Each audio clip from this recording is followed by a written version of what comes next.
Inireklamo sa Office of the Ombudsman ng Tindig Pilipinas at iba pang grupo sina Senate President Alan Peter Cayetano, Senador Robin Padilla at si suspended OSA Chief Mau Aplasca. Yan ay kaugnay ng pagtakas ni Senador Bato de la Rosa sa Senado na may warrant of arrest sa International Criminal Court. Si Rod Lagusad sa detalye.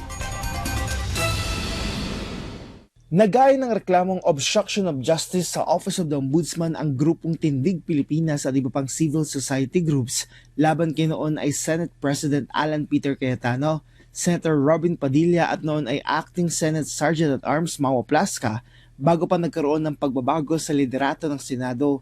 Ayon kay Tindig Pilipinas Convener Kiko D, ito'y kaugnay ng pagtulong sa pagtakas kay Senator Bato de la Rosa sa Senado na may warrant of arrest mula sa International Criminal Court. Naniniwala po kami na lahat po ng nagawa nila, yung mula sa pag-place under protective custody kay Senator Bato hanggang sa paggamit ng sasakyan para sa pagtakas mula sa Senate building, sasakyan po yan ni Senator Robin Padilla, hanggang sa mga sa naging karahasan na naganap sa Senado nung gabing yon na nanguna sa pambabaril si Sergeant at Arms Aplasca. Anya, nagawa nila ito dahil sa posisyon nila na kanilang hinahawakan. Ayon pa kay D, ito'y kaugnay ng panawagan ng publiko kasunod na rin ng mga pangyayari sa mataas na kapulungan. Paliwanag niya ang kanilang paghahain ay para magkaroon ng pananagutan. Bago pa ang pagbabago ng liderato ng Senado, naniniwala ang grupo na dapat nagbitiw sa pwesto si Cayetano bilang Senate President. Naniniwala po kami at marami pong naniniwala na parte ng soberanya ng Pilipinas yung warrant ng ICC. Kusa po tayong pumasok dito noong 2011 at bagamat umalis din po tayo dito noong 2018 ay kahit yung mismong Supreme Court, lahat ng mga legal na institusyon dito sa Pilipinas ay kumikilala sa otoridad ng ICC.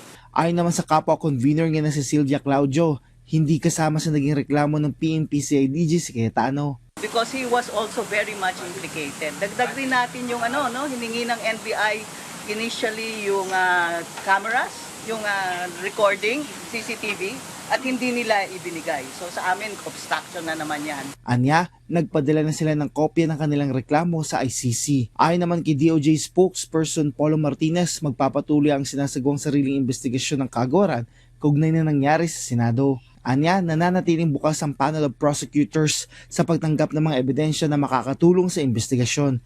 Pero mananatili anya na nakabase ito sa sarili nitong assessment ng mga ebidensya na naisumite at nakalap.